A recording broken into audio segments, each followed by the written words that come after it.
시간입니다. 오늘도 변함없이 우리 김생민 씨 나오셨어요. 어서 오세요. 안녕하세요. 태린이 교화 아빠 김생민입니다. 네, 그리고 아동 상담 심리 전문가 이보현 선생님과 함께합니다. 선생님 어서 오세요. 네, 안녕하세요. 네, 그래도 요즘 규화는요. 네. 한 10개월 됐나요, 이제? 11개월 넘어가고 있죠. 네. 그렇구나. 얼마나 힘드실까요, 부인 되시는 분이. 아침에 저희가 4살 터울이어서 그런지요. 아침에 유치원 차까지 가기까지 애 엄마가 힘든데 이제 규화가 못 걷지만 뭔가 짚고 서 있잖아요. 엄마 오른쪽 다리를 껴안고 있는 거예요. 아유, 엄마가 안 떨어지려고. 네, 그래서 이게 진짜 힘들겠구나. 네. 그래서 제가 뭐 그래도 출퇴근이 좀 자유로우니까 일주일에 3번은 큰 딸보다 늦게 나올 수 있는데. 왜 이러세요? 방송하기 전에는 그렇게 얘기 안 하셨잖아요. 시끄러워요. 그렇습니다. 네. 정말 너무 그렇습니다, 진짜. 아니 근데 그럴 때 이제 적극적으로 좀 도와주셔야 될 필요가 있어요. 네? 그러니까요. 이게 도와주고 싶은데 제가 너무 졸리면 그 좀 모르겠어요. 제가 그래봤자 애가 저기 셔틀 태우는데 무슨 1시간이 걸려요, 2시간이 걸려요. 한 10분 잠깐 집중하면 되는데 그거 좀 도와주시면 안 될까요? 그래도 큰 딸이 머리를 예쁘게 하고 가야 되기 때문에 그건 엄마 손이 필요하니까 전 둘째를 봐야 돼요.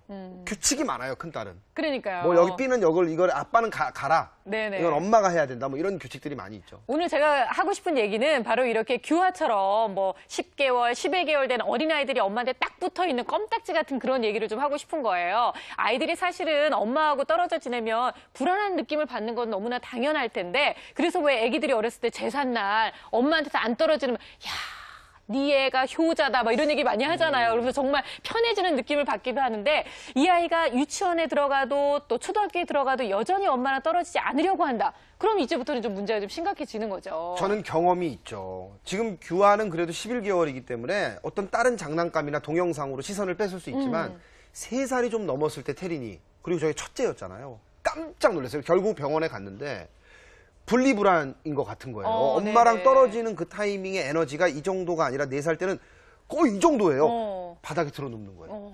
그럼 이게 별일이 아닌데 대화가 안 되는 거예요. 그렇죠. 무조건적이더라고요. 그래갖고 선생님 왜 애들은 이러는 거죠? 그래서 너무 놀랬어요. 그래서 이게 불안해서 그런 건지 그렇죠. 엄마와의 사랑이 너무 높아져서 그런 건지 뭐 불안한 거죠. 이렇게 걱정이 되게 많아요. 이제 나 없을 때 이제 엄마한테 무슨 일이 일어나면 어떡하나 걱정도 네. 하고 재롱잔치 막 열심히 연습해 놓고는 내가 가서 실수하면 어떡하나 내가 틀리면 사람들이 두고두고 뭐라 하겠지 뭐 이런 걱정 불안이 많으니까 이제 그런 불안을 야기하는 상황을 피하려고 하다 보니까 뭐 분리불안이든 아니면은 재롱잔치 앞두고 안 가겠다고 한다거나 이런 일들이 일어나는 거죠. 그렇군요. 근데 사실 뭐 저희는 지금이니까 잘 떨어지기는 해요, 선생님. 그런데 또 한 가지가 불만이 5살, 6살이 됐는데도 여전한 낯가림. 그러니까 사람들하고 눈도 잘 안 마주치고 인사도 안 하고 어디 가서 발표하려고 그러면 목소리가 속으로 막 기어들어가고.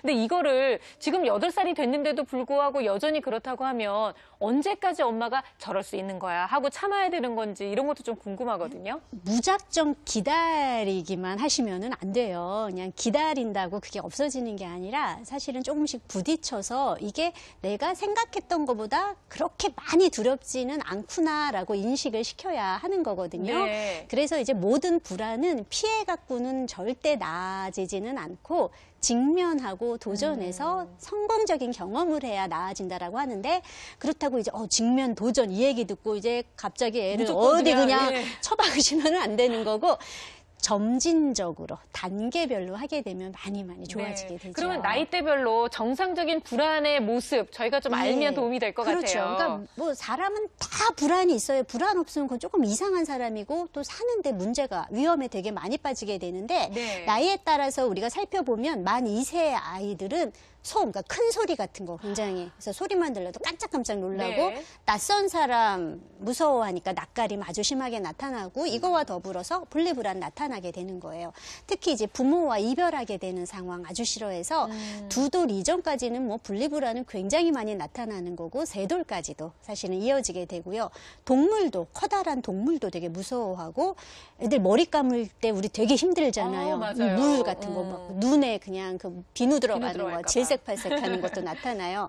만 3세에서 6세가 되면 애들이 조금 커져서 간단한 상징이 가능하거든요. 그러니까 뭘 무서워하냐. 괴물, 어둠. 여전히 큰 소리는 사실은 우리가 어른이 돼도 큰 소리 콱 나면 깜짝 놀라잖아요. 놀라죠. 그걸 선천적인 공포라고 해요. 그래서 여전히 소음은 무섭고요. 혼자 자는 거.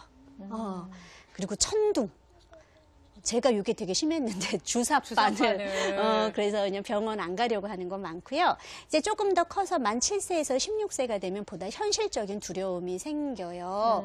어디 가서 이렇게 떨어지면 어떡하나, 불나면 어떡하나, 유괴당하면 어떡하나 하는 것도 생기고, 또 이때는 자의식이 많이 발달하면서 사회적인 부끄러움, 그러니까 창피해, 네. 창피해 이런 거 되게 많이 느끼는 시기가 오는 거죠. 아니, 불안이라는 것 자체가 정말 이렇게 어렸을 때 뭐 만 6세, 7세, 8세 요 정도는 있을 수 있다고 생각했는데 청소년이 돼서도 불안한 감정이 그렇죠. 있다는 것을 예. 좀 간과했던 것 같아요, 선생님. 청소년기의 발달 특징은요, 얘네들이 그 상상적 청중을 몰고 다닌다 그래갖고요.